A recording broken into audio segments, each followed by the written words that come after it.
Expert news महाराष्ट्रामध्ये आपल्या सर्वांचं स्वागत आहे. आपण जो हा पूल पाहत आहात हा गोरेवाडी आणि पळसव हा आंबोळा नदीवरचा पूल आहे. त्या पुलाची अवस्था इतकी दुरावस्था झालेली आहे. जर मोठा पाऊस आला तर या दोन गावाचा संपर्क या पुलामुळे तुटू शकतो.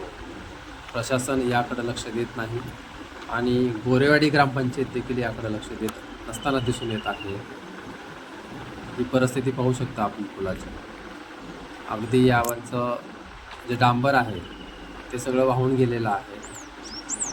अगदी पुलाची नाजूक परिस्थिती आहे.